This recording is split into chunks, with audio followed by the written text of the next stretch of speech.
Diesel had learnt that being helpful wasn't so bad after all, and he and Thomas were now good friends.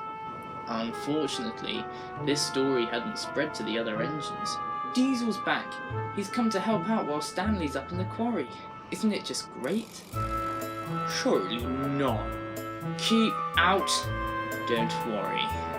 I've got a plan that will pay them out, and it will show them that I've changed. Oh no! What? What are you doing? Henry's supposed to be before you.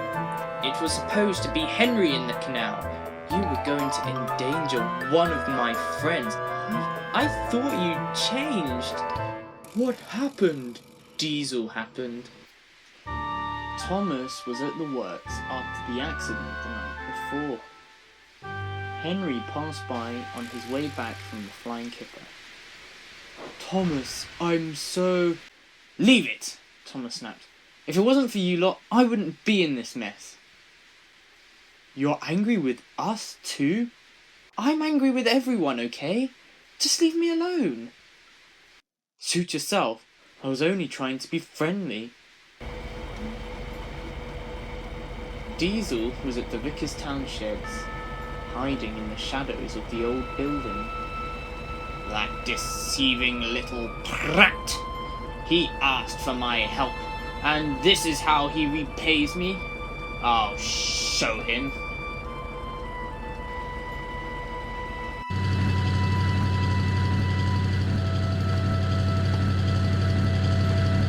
Ah! Look out! I'm still in here!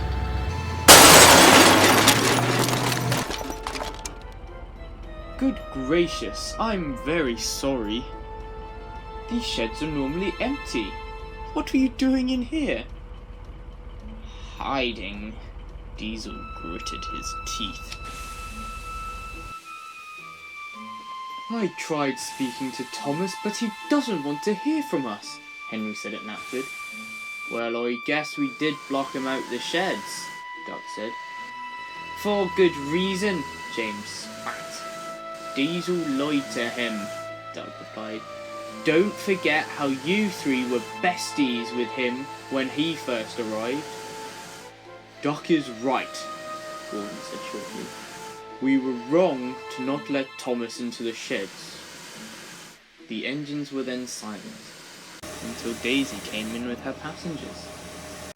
What's all this fuss? She asked. And where is that Thomas? He didn't collect his morning train. Duck quickly explained. What? But did you not hear? Hear of what? Henry asked. Diesel was sent here a few weeks ago to help out after Percy was ill. At first he was his usual self, but after I spilled some oil on the tracks, he helped Thomas out, and he apologised for his bad behaviour. He'd seen sense and realised how much better it was to try and be useful, rather than being devious. Oh, please don't tell me you've ruined that. Wow, I mean... Oh no. The engines all stuttered. We've made a big mistake, Henry said. Where is he now? Doc asked.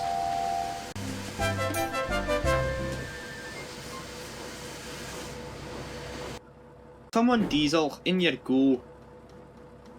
What? What's he doing here? Thomas whispered. Thought wee Diesel had a bump, Donald laughed. Diesel was on the track next to Thomas. Neither engine spoke, they just glared at each other. Well, are ye two going to talk? Donald asked. I will talk once he apologises, Thomas snapped. For what? Diesel retorted. You asked me to pay them out, so I did. How was I supposed to know you were going to come in first? You were going to dump Henry in the canal. He blocked you in the shed. Canal! Yes. And then he would have been at the works for a bit. Then he would have been as good as new. And what if he wasn't? Well, you're alright, aren't you? Oh, give me a break. Why don't you? I tried, okay? It's not easy having a change of heart. But I tried. And all I get for it is More hatred. How can we trust you if you do things like that? I wasn't asking for trust. Not yet. I was just wanting some acceptance. Again, there was silence. You think you're going to get acceptance through that? Thomas said finally.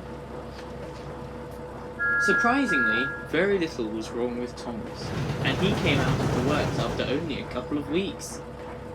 On the other hand, Diesel had been found to be in a rough state, so whilst his damage was minor compared to Thomas's, he had to be kept in the works for a lot longer. Thomas arrived home at the sheds early one morning. "Thomas!" Duck exclaimed. "You're back!" Thomas said nothing.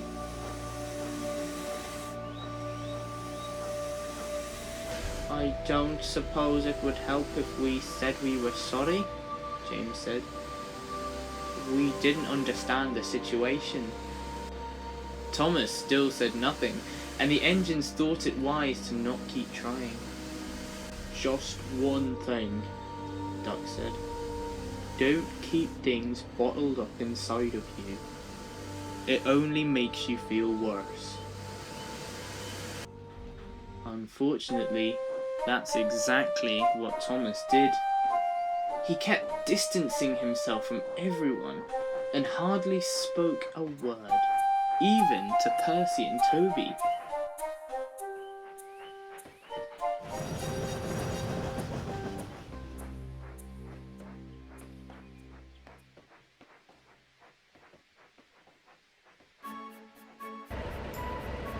"Alrighty, Diesel, we're ready for your tests."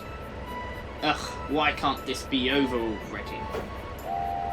"Oh no, I know that whistle," Diesel groaned.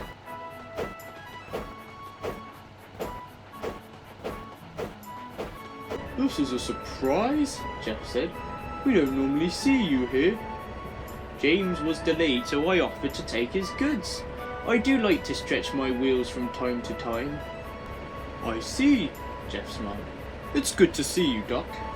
Just then, Diesel rolled forward as his tests were being carried out.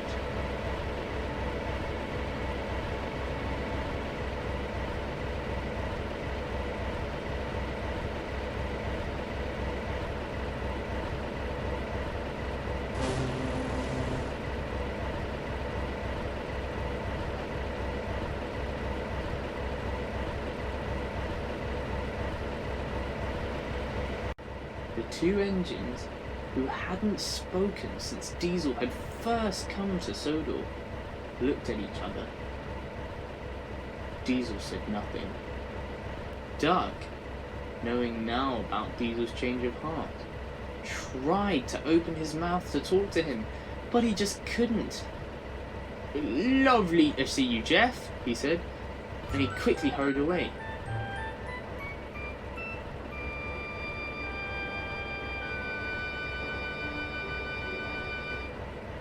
"What was that all about?" Jeff asked. "It's not only Thomas who hates me," Diesel growled. As Duck headed back to Knapford, a rush of fury came over him, but not for Diesel. It was for himself. The words he had spoken to Thomas the night before echoed around his phone. "It's not good to keep things bottled up."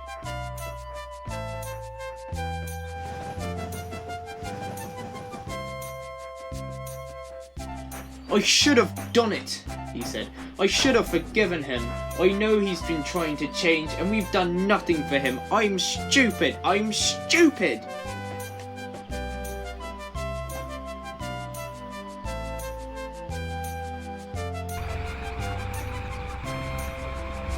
As Duck pulled into the yard, he saw Thomas sitting all by himself.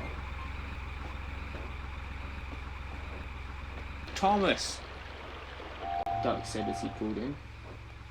"What?" "Listen, Thomas. What I said in the shed, back then, about bottling it all up. I said that because that's exactly what I've done. I've never forgiven Diesel for what he did to me. And you know what? It's not done me any good. I mean, look what I did. I barred one of my good friends from the shed just for believing in a silly rumour. All because I never allowed myself to forgive him. Please, Thomas, don't make my mistake. Thomas said nothing, but Duck could tell a lot was going through his mind. At last, Diesel was repaired. He felt as good as new. Ha! Watch out! Diesel's out and about! It's so good to see you smile, you're frowning. Sorry to ruin it, Jeff, Diesel said, but a steam engine came into view. They're not really that bad, you know, Jeff said. I reckon you lot have gotten off on the wrong foot. You can say that. The engines aren't bad, but they lack respect. I wouldn't put it like that. Then you fail to see what I do. Right, well, you have some final checks, and then you can be on your way. Ah, good. Back to where I belong. England, here I come. I'm going to make a delivery now. It was good to see you, Diesel. Bye-bye. Back at Knapford, Duck had made a decision. He was going to go back to visit Diesel and have a proper talk to him. He just couldn't keep it bottled up inside him any longer. But Duck was so busy rushing, he didn't see the trouble ahead. Duck! Look out! Oh no! Oh no!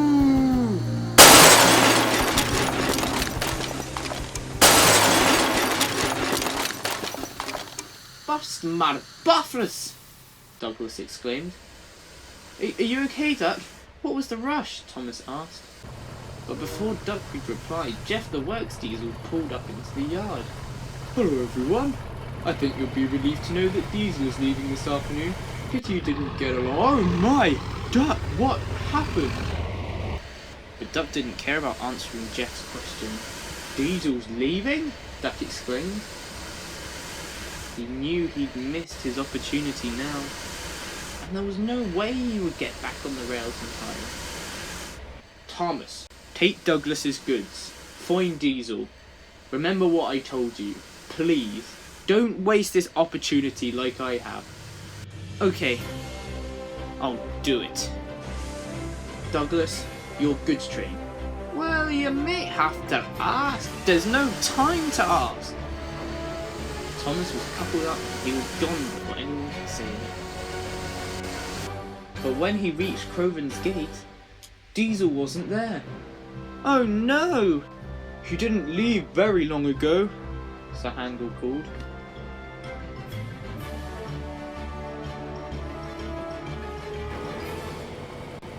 Diesel was approaching Vickerstown.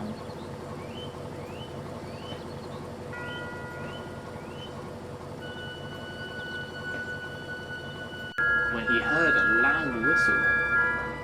Oh no, I know that whistle. Why is it him? Diesel! Diesel, please! I just wanted to say, I forgive you. What? What did you say? I forgive you, Diesel. I forgive you. You did wrong, you messed up. But we all do that. I did that. So I'm sorry. And I forgive you. Thank you? Why do you have to go? Why not come back? You could work on Sodor and be part of the team. You know how much you like being useful. Doesn't work like that, Thomas. I can't just come back. Why not? Because I can't do it. I tried, okay? I tried to be useful. I tried to be friends with you all. But look what happened. I went back to my old scheming ways. Because that's me, Thomas. That's who I am, the whole time. The truth is, whilst I had my period of being useful, deep down I just wanted to be devious. I tried my best, but I got nothing. Nothing in return. No matter how hard I try, or how hard you try, it won't change what happened. It's a path I can no longer take. And I'm sorry. Okay, but please know, you are always welcome on Sodor. And next time, things will be different. No, Thomas, they won't. Goodbye. Goodbye, Diesel.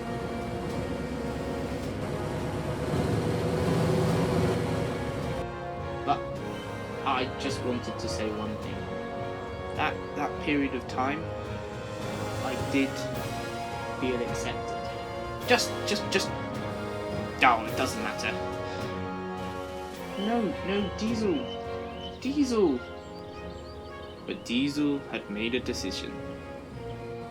And he left quickly without saying anything else.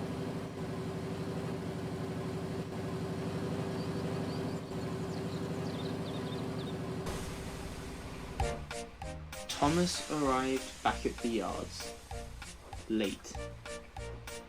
But he felt very relieved. It was as if a huge weight had been lifted off his boiler. Duck had been right. Are you okay, Thomas? Gordon asked. Yes, I am, Thomas said. I'm sorry for ignoring you all recently. It's not how I should have dealt with it. Now I'm willing to move on. I'm glad, Gordon smiled. Welcome back, Thomas. You were right, Duck. I'm glad I did it. It does make me feel better. Oh. I'm happy for you, Thomas. I'm really happy.